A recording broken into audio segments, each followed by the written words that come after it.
नमस्कार। आप एक बहुत ही खास प्रोग्राम देख रहे हैं यहाँ ईटी नाउ स्वदेश पे। हमें मालूम है कि बाज़ार में काफ़ी उतार चढ़ाव चल रहा है, करेक्टिव फेज़ चल रहा है।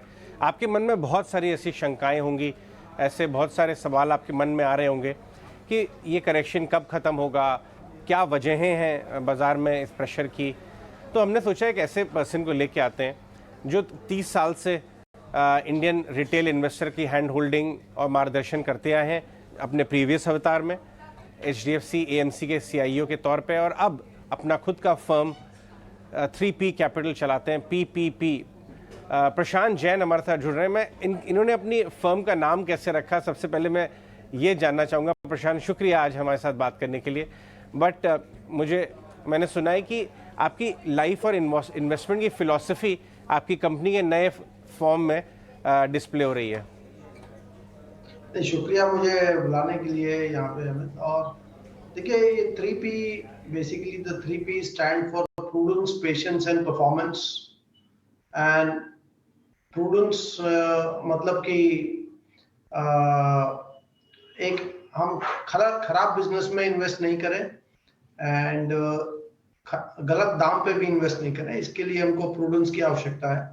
और एक बार हम अच्छे बिजनेसेस में, ठीक बिजनेसेस में राइट प्राइस पे इन्वेस्ट कर देते हैं तो उसके लिए हमको बाजार में हमेशा पेशेंस की आवश्यकता पड़ती है। और मुझे लगता है यही मैंने 30 साल किया है। सही बिजनेसेस, सही प्राइस, पेशेंस और उसके साथ परफॉर्मेंस उसका एक नतीजा रहता है। प्रशांत, इस समय जो हमारे बाजार में का जो दौर है, जो फेज़ है बाजार का, जहां हमें लग रहा था कि ऑलमोस्ट इन्फ्लेशन और इंटरेस्ट रेट्स पीक आउट होने वाले हैं, एक नई चिंता बाजार में आ गई है कि कहीं ये प्रोलॉन्ग ना हो जाए बात। और हमने देखा एक नई डाउनसाइड सी और नए नर्वसनेस दिखाई दे रही है। वॉल्यूम ड्राई हो गए, इन्वेस्टर्स पैसा खींच रहे हैं बाजार से, और कुछ अर्ली संकेत तो SIP और PMS में भी थोड़ा चिंता की विषय आ गया। ये कैसा दौर है, आप कैसे एनालाइज कर रहे हैं इस समय? जी, आई थिंक अमित, ये बात सही है कि बाजार थोड़े समय से फ्लैट जैसा पड़ा हुआ है, बट ये कोई बहुत लंबा समय नहीं हुआ बाजार को फ्लैट रहते हुए। जैसा कि मैं पहले भी कहते आ रहा था कि बाजार अब एक फेयरली वैल्यूड है। इंडिया का जो मार्केट कैप टू GDP है वो लगभग 100-110% के आसपास है। भारत का ग्रोथ आउटलुक बहुत अच्छा है, लेकिन बाजार काफी हद तक फेयरली वैल्यूड है। और ऐसे समय में एक बाजार का फ्लैट होना कोई ताज्जुब वाली बात नहीं है। इनफैक्ट ये एक अच्छा है कि बाजार में थोड़ी वैल्यू उभर के आए, तो उससे लॉन्ग टर्म के निवेशकों के लिए इसमें अच्छी अपॉर्चुनिटी साबित होगी। और दूसरा, हमको ये भी ख्याल रखना चाहिए कि जो एक कॉस्ट ऑफ कैपिटल कोविड के टाइम में एक बहुत ही कम स्तर पे आ गई थी, अब वो एक सामान्य स्तर पे आ रही है। जैसा कि आप जानते हैं, वेस्टर्न वर्ल्ड में इन्फ्लेशन थोड़ा ज़्यादा है, और जो एक फेड की बैलेंस शीट बहुत बड़ी हो गई थी, ECB की बैलेंस शीट बहुत बड़ी हो गई थी, उसको भी छोटा करने की प्रोसेस चालू है। तो जैसे कॉस्ट ऑफ कैपिटल बढ़ती है, वो एसेट्स के लिए, PE मल्टीपल्स के लिए अच्छा नहीं है। तो मैं समझता हूँ कि ये उसका भी एक नतीजा है। बट ये I am very happy with what is happening, because बाजार में जो पॉकेट्स थी एक्सेसेस की, ऐसे समय में वो पॉकेट्स भी निकल जाती हैं और लॉन्ग टर्म इन्वेस्टर के लिए इससे जो बाजार का रिस्क है वो कम हो जाता है। जी, जब मैं बाजार की बात कर रहा हूँ प्रशांत, मैं रेफर कर रहा था लार्जली इंडेक्स के बियॉन्ड जो लार्जेस्ट मिड कैप्स हैं, जो मिड कैप्स हैं, स्मॉल कैप्स हैं, वहाँ एक अच्छा करेक्शन का दौर हो गया। क्या आप ये मानते हैं कि वहाँ कुछ हद तक वैल्यूएशन अट्रैक्टिव हो रहे हैं और वैल्यू इमर्ज कर रही है, रिलेटिव वैल्यू ज़्यादा बेहतर हो गई है जो 1-1.5 साल पहले थी? मेरे ख्याल से मतलब ये जनरल तौर पे कहना हमेशा उतना आसान नहीं होता है, लेकिन फिर भी मुझे ऐसा लगता है कि हमको थोड़ा और पेशेंस रखना चाहिए। देखिए, पिछले 8 से 10 साल एक लंबा समय रहा। ग्रोथ इन्वेस्टिंग, ग्रोथ कंपनीज ने बहुत अच्छा परफॉर्म किया। इसके कारण बहुत थे, और अंत में जो 2-3 साल इसमें एक जो नया मूव आया था, वो था जो कॉस्ट ऑफ कैपिटल लगभग जीरो हो गई है। तो मुझे लगता है अब ये पूरा रिवर्स कर रहा है। और ऐसा मैंने देखा है कई बार अपने 30 साल के करियर में कि शेयर बाजार में कोई भी साइकिल 5-8 साल से कम का नहीं होता। और जब मैं वैल्यूएशंस को भी देखता हूँ तो मुझे लगता है यद्यपि वो ग्रोथ स्टॉक्स में काफी एक करेक्शन आया है, लेकिन आज भी उनके मल्टीपल्स उतने अट्रैक्टिव नहीं है। तो मेरे ख्याल से इसमें हमको थोड़ा और धैर्य रखना चाहिए और हमको बड़े बिजनेसेस, अच्छे बिजनेसेस, स्ट्रॉन्ग बिजनेसेस जो रीजनेबल प्राइस पे मल्टीपल्स पे मिल रहे हैं, वहीं हमको निवेश करना चाहिए। देखिए, ऐसा कई बार देखा गया है कि कोई चीज जब 100 रुपए के 70 रुपए हो जाती है तो इन्वेस्टर का रेफरेंस पॉइंट वो 100 रुपया है, और उसको देखते हुए हो सकता है उन्होंने 100 में उसमें निवेश किया हो या होल्ड किया हो, तो उसको देखते हुए लगता है कि 70 रुपए 60 रुपए सही हो गया। लेकिन अगर हम उसका 5 साल पहले का प्राइस देखें तो हो सकता है वो, या 10 साल पहले का देखें तो हो सकता है वो 10 या 20 रुपया ही रहा हो। उसके सामने वो आज भी 5, 7, 8 गुना है। और इसके साथ साथ हमको पी मल्टीपल्स को नहीं भूलना चाहिए। तो जहां पर भी मान लीजिए कहीं पे, मैं एग्जांपल के लिए कह रहा हूँ, कोई 300 का मल्टीपल था या 200 का था और वो आज 150 हो गया या 100 हो गया, या कोई 90 का मल्टीपल था वो 60 का 70 का हो गया, तो ये भी अपने आप में एक बहुत ज्यादा मल्टीपल्स हैं। और इसका एक सही अंदाजा लगाने के लिए हम उन बिजनेसेस के 10-15 साल पहले के मल्टीपल्स भी देख सकते हैं। हो सकता है 10-15 साल पहले मल्टीपल्स फेयर से कम भी रहे हो, लेकिन कम से कम एक हमको आइडिया मिलता है कि जो हमारा आज का आकलन है वो केवल पिछले 1-2 साल के मल्टीपल्स या प्राइस पॉइंट्स के नजरिए से नहीं, बल्कि हमको थोड़ा लॉन्गर टर्म देख के चलना चाहिए। तो मुझे लगता है इसमें थोड़ा भी और ये ग्रोथ इन्वेस्टिंग में पेन शायद मेरे नजरिए में बचा हुआ। राइट। प्रशांत, मैं आपसे दो स्पेसिफिक पार्ट्स पे आपका व्यू चाहूँगा। बाजार में एक चिंता ये है कि जो ग्रोथ है इंडिया की, हालांकि पूरी दुनिया से काफ़ी सुपीरियर ग्रोथ हम क्लॉक कर रहे हैं, लेकिन फिर भी पूरी दुनिया में तो थोड़ा बहुत स्लो डाउन आएगा। ये जो इंजीनियर किया जा रहा है स्लो डाउन, इसकी वजह से इसकी आंच इंडियन ग्रोथ में भी आएगी। वो थोड़े आगे आने वाले क्वार्टर्स में दिख सकती है, और अगर वो आएगी तो हमारी अर्निंग्स ग्रोथ में भी कॉर्पोरेट इंडिया के फर्क पड़ेगा, और उसी का एडजस्टमेंट काफ़ी हद तक हो रहा है। और दूसरा पॉइंट, अगर कॉस्ट ऑफ कैपिटल यहाँ से और बढ़ता है, जो उम्मीद थी कि पीक आउट हो रहा है वो ना होते हुए थोड़ा और बढ़ता है, तो उसका भी इम्पैक्ट इंडिया की प्रॉफिटेबिलिटी पे आएगा, कॉर्पोरेट इंडिया की। इन दो बातों में आपका क्या व्यू है?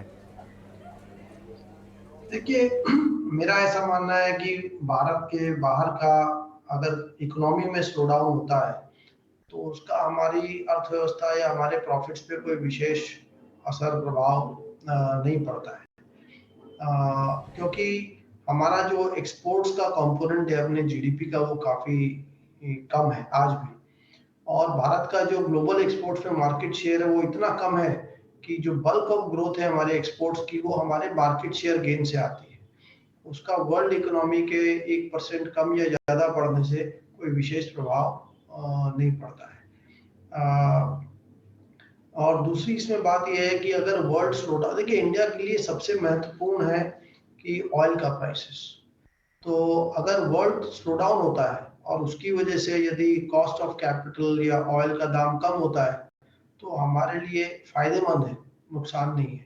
तो मुझे लगता है भारत के बाहर की अर्थव्यवस्था का हमको ज्यादा कोई प्रभाव नहीं पड़ता है और उसकी हमें चिंता नहीं करनी चाहिए। तो इसका प्रॉफिट ग्रोथ पे कोई मेजरेबल इम्पैक्ट नहीं है। लेकिन ये बात सही है कि अब जो भारत की बेस्ट प्रॉफिट ग्रोथ थी वो पीछे है। देखिए, इंडिया का जो प्रॉफिट्स टू जीडीपी का रेशो था, ये आज से 10 साल पहले लगभग 5% पे था, और आज से 2 वर्ष पहले ये लगभग 1% पे आ गया। और ये इतना घटा इसलिए क्योंकि बैंक्स में एनपीए थे, कमोडिटी प्राइसेस कम थे और केपेक्स काफी वीक था। अब ये तीनों चीजें सामान्य हो चुकी हैं। कमोडिटी प्राइसेस रीजनेबल है, केपेक्स में अच्छी हम लोग ने प्रोग्रेस देखी है, और बैंक्स की जो प्रोविजनिंग थी वो बहुत ही कम लेवल पे आ गई है। तो ये प्रॉफिट टू जीडीपी इंडिया का 1% हो गया था, ये लगभग 4.5% के आसपास आ चुका है। और मेरे को लगता है ये रेशो यहीं पे स्थिर होना चाहिए। तो आने वाले समय में जितना भारत का रुपए में जीडीपी या नॉमिनल जीडीपी का ग्रोथ है लगभग 12% के आसपास का, उतना ही प्रॉफिट ग्रोथ हमको उम्मीद करना चाहिए जी। और दूसरा आपका प्रश्न एक और था, कैपिटल, कॉस्ट ऑफ कैपिटल, अगर ब्याज दरें यहाँ से और बढ़ती हैं तो उसका इम्पैक्ट? देखिए उसका इम्पैक्ट कैपिटल मार्केट्स पे आ सकता है। और अगर यूएस की कॉस्ट ऑफ कैपिटल और बढ़ती है और तो उसका निश्चित रूप से थोड़ा प्रभाव हमारे क्या सभी विश्व के सभी बाजारों पे पड़ सकता है, उसको हम रूल आउट नहीं कर सकते। ओके प्रशांत, मैं जानना चाहूँगा, आपने पीएसयू बैंक्स की खोज बहुत पहले समय से पहले कर ली थी, थोड़ा पेशेंस टेस्ट हुआ लेकिन रिवॉर्ड्स काफ़ी मजबूत मिले, और कुछ यूटिलिटी कंपनीज की भी। देश की बड़ी यूटिलिटी कंपनीज और बड़े पीएसयू बैंक ऑलरेडी काफ़ी बड़े री रेटिंग के दौर से गुजर चुके हैं। क्या इनके भी बेस्ट ऑफ एनआईएम्स और प्रॉफिट ग्रोथ वगैरह हमारे पीछे है, या अभी भी इनमें वैल्यू है कि स्ट्रक्चरल ग्रोथ का साथ दे सकते हैं नेक्स्ट 3-4-5 साल आगे भी, क्योंकि करेक्शन यहाँ भी अच्छा हो गया? देखिए, अब ये समय आ गया है कि हमको जो एक स्ट्रॉन्ग और नॉट सो स्ट्रॉन्ग बैंक्स हैं, अब बाजार उनमें फर्क करेगा, क्योंकि एक जो एक्सेसिव अंडर वैल्यूएशन का दौर था वो अब निकल चुका है और अब हम एक सामान्य वैल्यूएशन और सामान्य प्रॉफिटेबिलिटी के समय पे आ चुके हैं। तो इस समय मुझे लगता है कि जो स्ट्रॉन्ग बैंक्स हैं, चाहे वो पीएसयू हो या प्राइवेट हो, हमको वहीं पर निवेश करना चाहिए। बाकी बैंकों में मेरे ख्याल से ध्यान कम करना चाहिए। और दूसरा, अब जो बड़ी रेटिंग थी वो हो चुकी है। जैसा पूरे बाजार के बारे में हम कह सकते हैं कि यहाँ पे कोई मल्टीपल्स या वैल्यूएशन बढ़ने से अब रिटर्न आने की उम्मीद बहुत कम है। तो जितना बिजनेस में ग्रोथ आएगा उतने ही अब हम रिटर्न्स की उम्मीद कर सकते हैं। तो एक सामान्य रिटर्न्स की उम्मीद हम अच्छे मजबूत बैंक्स में कर सकते हैं। जी जहां ओके। तक पावर यूटिलिटीज का सवाल है, वहां पे मुझे लगता है वो फिर भी एक ऐसा सेक्टर है, इकलौता ऐसा सेक्टर है जहां पे कि शायद थोड़ा बहुत वैल्यूएशंस में अपसाइड अभी भी है। इंटरेस्टिंग। अच्छा, कैपिटल गुड्स के बारे में बताएं। कैपिटल गुड्स और मैन्युफैक्चरिंग, इंडिया बहुत कुछ अटेम्प्ट कर रहा है कैपिटल गुड्स और मैन्युफैक्चरिंग में। जो top tier capital goods engineering company है उनमें ज़बरदस्त तेज़ी देखी, वैल्यूएशन एक्सपैंड देखी, और अब लोग उन्हें बहुत महंगा कह रहे हैं। लेकिन मिड टियर इंजीनियरिंग कंपनीज में लोगों को ज़्यादा वैल्यू दिख रही है। आप इस स्पेस को कैसे अप्रोच कर रहे हैं जहाँ टेलविंड तो बहुत है लेकिन वैल्यूएशन चैलेंज बार बार डिस्कस होता है? देखिए, इंडिया का जो कैपिटल स्पेंडिंग का आउटलुक है वो काफी अच्छा है, और क्योंकि अब इंडिया की मैन्युफैक्चरिंग की कॉस्ट वो एशिया में जो बाकी कंट्रीज है उनके मुताबिक कम हो चुकी है। और कोविड में जब लॉकडाउन हुआ तो वर्ल्ड के जो बड़े कंपनीज हैं उनको एक देश पे अपनी डिपेंडेंस कम करनी है। और जियोपॉलिटिकली भी India is very well placed, India is like a good boy in the world. तो मुझे लगता है भारत में बाहर से मैन्युफैक्चरिंग में काफी निवेश आएगा, और हमारे लोकल कंपनीज का भी जो डेट इक्विटी है वो लगभग 15 साल के लो पे है। जैसा मैंने पहले कहा, प्रॉफिट हमारा पूरी तरह रिकवर कर चुका है, तो बैलेंस शीट अच्छी है, पीएनएल अच्छा है, इकोनॉमी अच्छा ग्रो कर रही है। तो लोकली भी इंडस्ट्रियल केपेक्स और इंफ्रा केपेक्स ये दोनों ही आने की पूरी उम्मीद है। तो हम कह सकते हैं कि अगले कई वर्षों तक इंडिया में कैपिटल स्पेंडिंग जो पिछले 5-10 साल काफी कमजोर रही, उसमें हम अच्छी ग्रोथ की आशा कर सकते हैं। लेकिन यह सभी चीजें बाजार को भी मालूम है, और इसीलिए इन कंपनीज के एक मल्टीपल्स काफी रिच है। तो अब हमको यहाँ पर भी अच्छे और good and not so good companies में फर्क करना होगा। जो लो हैंगिंग फ्रूट था, जो आसान पैसा था, वो तो अब बन चुका है। तो हमको एक लॉन्ग टर्म के हिसाब से उन्हीं कंपनीज में इन्वेस्ट करना चाहिए जिनके पास कुछ ना कुछ यूनिक चीजें हैं, कुछ टेक्नोलॉजी का एडवांटेज है, और वहां पर हमको उनका जो वैल्यूएशन है वो नियर टर्म के पी से हटके 2-3-4 साल आगे का पी का अनुमान लगाना पड़ेगा। लेकिन मैं फिर वही बात कहूंगा कि बाजार में कहीं पर भी अब मल्टीपल्स बढ़ने की वजह से रिटर्न आने की उम्मीद बहुत कम है। जी, मैं आपसे ऑटोमोबाइल, इंडियन ऑटोमोबाइल स्पेस और ऑटो एंसिलरी के बारे में भी राय जानना चाहता हूँ। वहाँ छोटे मंझोले स्टॉक्स में तो काफ़ी M&A पॉसिबिलिटी भी बनती चली जा रही हैं, और लार्ज जो EM है हमारे 4-6, उसमें बहुत विपरीत, बहुत डिफ्रेंसिएशन वाला स्टॉक मूवमेंट है। कुछ 4 व्हीलर स्टॉक बहुत अच्छे चल रहे हैं, 2 व्हीलर बिल्कुल नहीं चल रहे। आप इस पूरे स्पेस को कैसे अप्रोच करते हैं जहाँ बहुत सारे लिस्टेड कंपनियाँ हैं, ऑटो और ऑटो एंसिलरी मिला के? देखिए, इसमें हमें कोई एक ही मतलब इसमें हमको थोड़ा स्टॉक स्पेसिफिक सोचना पड़ेगा, और ये आसान नहीं है क्योंकि सब सेगमेंट्स अलग अलग है और ऑटोमोबाइल मार्केट में कई सारे चेंजेस आ रहे हैं। जैसे हम देख रहे हैं कि इंडिया में जो सेडान का मार्केट था वो लगातार कम ग्रो कर रहा है, जो एसयूवी का मार्केट है वो काफी हद तक ग्रो किया और उसमें अलग अलग कंपनीज के अलग अलग मार्केट शेयर है जिससे इन कंपनीज के ग्रोथ पे प्रभाव पड़ता है।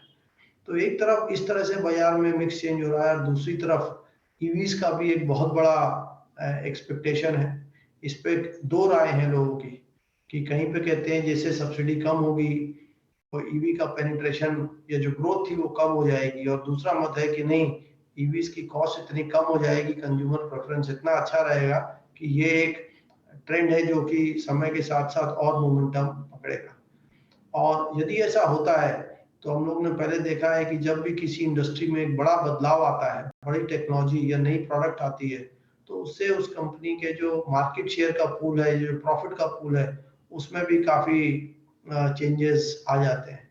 तो मेरे ख्याल से इस सेक्टर में एक जनरल तौर पे कुछ भी कहना इस समय काफी मुश्किल होगा। हमको काफी केयरफुल रहना चाहिए इस समय में। और इसमें ऐसा भी नहीं है कि हमारे पास सभी जवाब ही अभी भी हैं, क्योंकि आने वाले समय में कितना ईवी का पेनिट्रेशन होगा, कौन कंपनी कितना अच्छा करेगी, भारत के बाहर से कितनी नई कंपनीज इस स्पेस में आएंगी और उनका क्या प्रभाव पड़ेगा, ये सब कहना इस समय बहुत आसान नहीं है। तो इसमें हमको प्रत्येक कंपनी को बहुत ध्यान से समझते हुए वो देखना चाहिए। और जहां तक एंसिलरीज की बात है, अगर वो एंसिलरीज आइस इंजन जो है, जो इंटरनल कंबशन इंजन है, उसके कंपोनेंट सप्लाई करती हैं, तो उसमें हमको विशेष ख्याल रखना चाहिए, क्योंकि हो सकता है 5-10 साल, 15 साल, 20 साल में इन सब की टर्मिनल वैल्यूज काफी कम हो जाए। तो उस स्पेस में हमको इस रिस्क को इग्नोर नहीं करना चाहिए। राइट प्रशांत, आप क्या रिसर्च कर रहे हैं आजकल, क्या पढ़ रहे हैं आप, किधर आपका ध्यान है? आप क्योंकि वैल्यू इन्वेस्टर हैं, आप ओवर पे करना बिल्कुल पसंद नहीं करते हैं, तो कौन से बिजनेसेस में आपको इनहेरेंट वैल्यू दिख रही है जो बाजार अभी अप्रिशिएट नहीं कर रहा है? अगर कुछ शेयर कर सकते हैं कि आपको कहाँ पे रुझान बढ़ रहा है आपका? देखिए, इस बाजार में अ, ये एक आसान बाजार नहीं है। इसमें हमको बढ़िया वैल्यू बहुत कम जगह है, शायद ही कहीं है। और ये मैं लगातार 6 महीने, 9 महीने, 1 साल से यही कह रहा हूँ कि ये बाजार लगभग फुल्ली प्राइस्ड है। इंडिया का इकोनॉमिक ग्रोथ आउटलुक इम्प्रूव कर रहा है, लेकिन हमारा प्रॉफिट ग्रोथ में जो कैचअप थी वो हो चुकी है और मल्टीपल्स हमारे अब सस्ते नहीं है। इस बाजार में मैं ऐसा भी कहूँ तो गलत नहीं होगा कि कुछ ऐसे पॉकेट्स हैं जहां लॉसेस की संभावना ज्यादा है और ऐसे पॉकेट्स बहुत कम हैं जहां पे की री रेटिंग की संभावना है। तो इस बाजार में लोगों को बहुत सोच समझ के इन्वेस्ट करना चाहिए। और जहां पर मेरे को थोड़ी बहुत वैल्यू दिखती है इन टर्म्स ऑफ मल्टीपल्स री रेटिंग, देखिए, बड़ा पैसा तो समय में ग्रोथ के साथ बनता है। तो अगर आप ग्रोथ के लिए ओवर पे नहीं करेंगे तो जितना बिजनेस में ग्रोथ है उतना पैसा बनना चाहिए। लेकिन मल्टीपल्स की बात करें तो मेरे ख्याल से जो बैंक्स हैं उनमें अभी भी फेयर मल्टीपल्स हैं। जो यूटिलिटीज हैं उसमें भी शायद फेयर से हम कह सकते हैं थोड़ा बहुत कम मल्टीपल्स हैं। जो बाकी जो सेक्टर्स हैं जैसे सॉफ्टवेयर है, फार्मा है, इन सब में जो मल्टीपल्स हैं वो थोड़ा बहुत सामान्य से ज्यादा लगते हैं मुझे। और जो कंज्यूमर स्पेस है, चाहे वो कंज्यूमर डिस्क्रिशनरी हो, स्टेपल्स हो, या रिटेल कंपनीज हो, या जो न्यू एज कंपनीज हैं, इन पॉकेट्स में मुझे लगता है कि वैल्यूएशंस अभी भी काफी रिच हैं और इस स्पेस में मेरा उतना आउटलुक पॉजिटिव नहीं रहेगा। जी, एक एक रिस्क के बारे में अक्सर बात हो रही है प्रशांत, वो ये कि पिछली बार एफआईआई सेलिंग जब बड़ी आई तो इंडियन रिटेल इन्वेस्टर ने वो एब्जॉर्ब किया और बाजार टिका रहा। लेकिन अब क्योंकि एक अच्छा दौर हो गया है, फ्लैट टू नेगेटिव रिटर्न्स होने शुरू हो गए हैं एसआईपी में, क्या वो बिहेवियर भी आ सकता है इन रिटेल इन्वेस्टर का कि वो हाथ खींच ले, और ये भी एक बाजार के लिए रिस्क बन सकता है? क्या ये भी टेबल पर रिस्क है? नहीं, देखिए, ये पॉसिबिलिटी है क्योंकि पिछले कोविड के बाद हमने देखा कि बहुत ज्यादा पैसा, अच्छा पैसा बना लोगों का, और एक बहुत से लोग इस बाजार में पहली बार जुड़े और एक काफी लोगों को ऐसा लगने लगा था कि ये बाजार में पैसा बनाना बहुत आसान है। और मैंने ऐसा देखा है कि जब भी मेजॉरिटी बाजार की तरफ, बाजार में इंटरेस्ट लेती है एक बहुत बड़ी संख्या में, तो मेजॉरिटी मार्केट्स में ज्यादातर गलत होती है और मैंने 30 साल में ऐसा शायद ही कभी देखा हो कि जो मेजॉरिटी ओपिनियन है वो राइट होता है। तो शेयर बाजार में हमेशा कहता हूँ ये एक सिंपल चीज है, लेकिन ये आसान चीज बिल्कुल नहीं है। तो और साथ में एक और भी चीज हो रही है कि जो बैंक डिपॉजिट्स के रेट हैं वो लगातार बढ़ रहे हैं। तो जब बाजार में साल 1.5 साल से पैसा नहीं बना है, और देखिए वो तो इंडेक्स में है, जो नॉन इंडेक्स में हम देखेंगे तो वहां तो काफी स्टॉक प्राइसेस कम हुए हैं। और मेरे को ऐसा लगता है कि एक बहुत बड़े बाजार के सेगमेंट का निवेश बड़े कंपनीज में कम है और ब्रॉडर मार्केट में या एफ में के थ्रू ज्यादा है। तो वहां पे इंडेक्स से काफी ज्यादा पेन है। तो एक तरफ जब रिटर्न नहीं बना और दूसरी तरफ बैंक डिपॉजिट रेट्स बढ़ रहे हैं, तो ये हो सकता है कि जो एक लेस एक्सपीरियंस वाले इन्वेस्टर हैं वो कुछ समय के लिए इसमें निवेश कम कर दें। तो जो आप कह रहे हैं इस पॉसिबिलिटी को हम पूरी तरह से नकार नहीं सकते। प्रशांत, बहुत बहुत शुक्रिया आज हमसे बात करने के लिए और अपना थॉट प्रोसेस शेयर करने के लिए बाजार के बारे में रिटेल निवेशकों के लिए। बहुत बहुत शुक्रिया समय देने के लिए। Thank you.